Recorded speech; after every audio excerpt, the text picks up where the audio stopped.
Yes? I have a question. Yes? Let's see if I can phrase it. So in the video you talked about cause and effect. And I think about the choices that we make, cause and effect. And we try to be good people, and so we try to make good choices so that the effect is positive.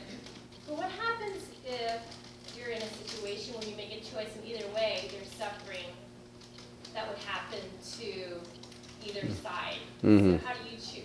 So you're making the assumption that sometimes you don't know what to choose because both are bringing out effects. I think what we always need is wisdom.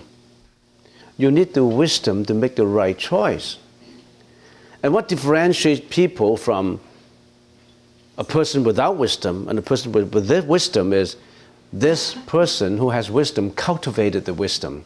And this person without wisdom, he doesn't really care. He just go on every day or going all the routines and the rigmaroles of everything, going to breakfast and lunch and dinner and going out partying and playing and karaoke and all that. He or she didn't really care about wisdom. So he or she, in most cases, may be making the wrong choice. So what we should do is we should cultivate wisdom. And that's what the Buddha has been talking about. The Buddha said we should be cultivating prajna. It spells P-R-A-J-N-A. That's a very important word. We call it prajna, paramitta. Pra, that means beyond. Jna is wisdom. This is the kind of wisdom that goes beyond just ordinary intelligence. And that's contained in the Buddhist teaching. And that's contained in when you meditate deeply into it, it may come out in you because you already have cultivated such wisdom in your previous life, and it just takes a few sessions of meditation to bring it out. You have to be reminded. And some people who practice meditation before in the previous life, sometimes they come for a few sessions and it triggers the seeds. All the seeds of meditations will be wriggling and going, and all these flowers will be trying to sprout out. So that's the purpose of building a temple. That's the purpose of this monk or many other monks who's giving you lectures, is to make sure that the seeds in you are ready to sprout and blossom. And some may not have the seeds. If you haven't got those seeds, we'll just sow those seeds for you. We'll spread those seeds in your field of mentality. But if you continue to meditate, and all this that you already have built up would come out, it would try to trigger all those things that you already have. And during the meditation, your lecturer, your teacher may add on some more to it. So most people get a lot of wisdom during meditation, and also from insightful contemplation. Like when you're reading a book, and that's the reason why it's important to study teachings. So when you're reading a book, it's not just a religious book. When you're reading any book about humanity, when you're reading a book about, for example, Gandhi, when you're reading a book about successful people, reading a book who struggle for life, you conjure a lot of confidence in you. So you need to approach the right sources. However, if all your friends are friends of alcohol, or friends of mad music, or friends of sexual pleasures, then you're doomed to be worse than you actually should be. So to make the right choice, there's no formula saying, okay, when you do this, this is the formula to make the right choice. This would lead to a bad choice. We don't have a formula like that. There are formulas like that. They're very simple ones, like do not hurt others, do not kill, do not lie, do not slander. But even those formulas, people don't listen to them. In our 5 precepts, we already have formulated something for you that would help you to stay away from the vices of suffering. It takes a lot of people who tell you what to do. You know, there's no answer to that, but build up the wisdom for it. I saw a hand raised in there, so yes? You want to add something to it? Can I ask a question? Yeah?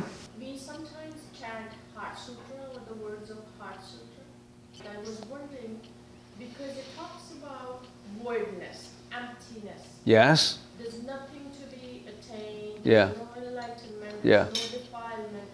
So Yeah. I'm a bit confused. When it says there's nothing to be obtained, oh yes, you want to make a comment to it, that's fine. So can you make a comment to it, Lee? attained because you already have it. You are already enlightened. You're just not aware of it yet. And there's no birth, there's no death. Like, there are several... Because you're already born. Are you not born yet? Voidness and emptiness does not mean that there's nothing. Does not mean that. Emptiness means, number one, everything, it comes into being because of causes. And everything comes into being because of effects. There's cause and effect, there's causation. So the becoming or the birth of a thing is not the actual birth of it, it's the birth of all the causes that make it look like that. So we don't say, this has the nature of a cup. The nature of this cup has no nature, because this is a conglomeration of all the causes put together to make it a cup. And when the time comes that I accidentally dropped it, and then it smashes into pieces, then it's destroyed. So emptiness, that means everything is on causation. It has no self-nature. When something has self-nature, it can determine its fate. It can determine its own creation. It can come out from its own creation, not depending on any causes. And that's, in most other religions, in most people's mind, will be classified as God. God, they say God does not need a cause. God just comes into being without causes. It does not mean that it's a denial. I want to deny this. I want to negate this. No. It's not denial and negation. It's not pessimistically denying. It just say, I recognize this existence, but I should not attach to it because it exists because of causes. Well, that's number one. Number two is that this is impermanent. Emptiness told us that nothing is permanent. Everything will come to an end. Okay, that's the two very major important definitions of emptiness. Well, then the second question you asked then how does it help me? By understanding emptiness, by understanding voidness, how does it help me in my life? I want benefits so that I can learn better. Let me tell you how it can help you. If you know that everything that comes into being is because of the causes that you cultivated, you begin to be very successful in what you're doing.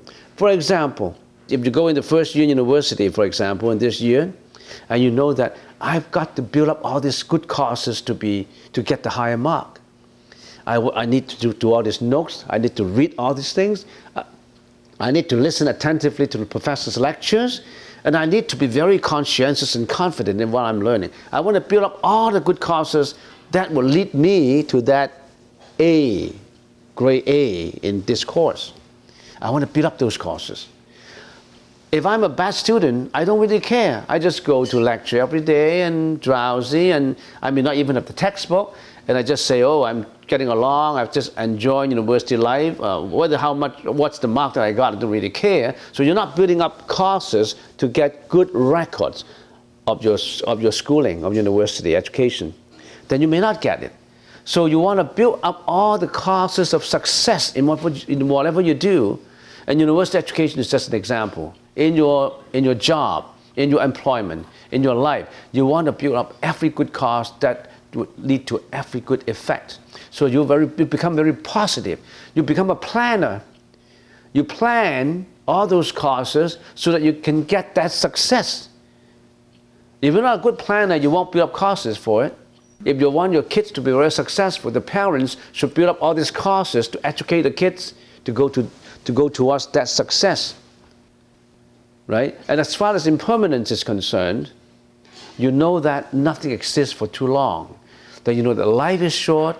You know that you should not attach to things because everything is impermanent. But however, although everything is impermanent, you want to do as much as you can within your responsibility in your lifetime to achieve what you want. Yeah? You have something to add on? Yeah. A consideration to the first question is the quality of one's intention when we make choices. Yeah. We may not make the right choice, but we had a wholesome intention. Yeah. Ultimately, our karmic energy is a reflection of the quality of that intention. Yeah, that's a good comment. Well, yeah. But it didn't work out that way. That's right. If you already have meditated, and if you have done all your best, if you always meditate, if you're always in the process of building up your prajna, your wisdom, the probability that you commit errors is gradually getting less and less and less until it comes up to maybe about 0.5%. Whereas if you didn't learn it, it may be 100% errors. Yeah. Just a few words on the meditation. Some people may not fully understand. What is meditation? Meditation is an introversion of your attention to purify your mind. An introversion of attention. That means you are not trying to divert all your attention outside and attach to them. What do we do if we do not have introversion of attention? What do we do? Usually all our attention is extroversion. So that's the difference between an extrovert, sometimes we say, and an introvert. And sometimes we say, I am an introvert, I am a failure. And look at those extroverts, they are sociable, they get along with other people. There's no such thing as right or wrong in being an introvert. As a matter of fact, if you read autobiographies or biographies of successful people, most of them are introverts. So don't blame yourself for being not sociable. What happened to you in your daily life? How do you interact with the surroundings? You interact through what? Through your senses. You interact through your senses. Through your eyes, your ears, your nose, your tongue, your body. Your eyes see, right? Your eyes see. And when your eyes see something, then your attention is paying to that object.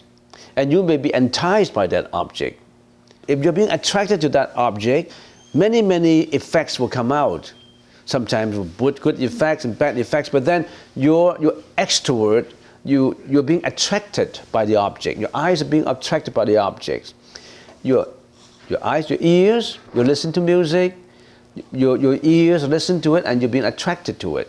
So all your senses go out.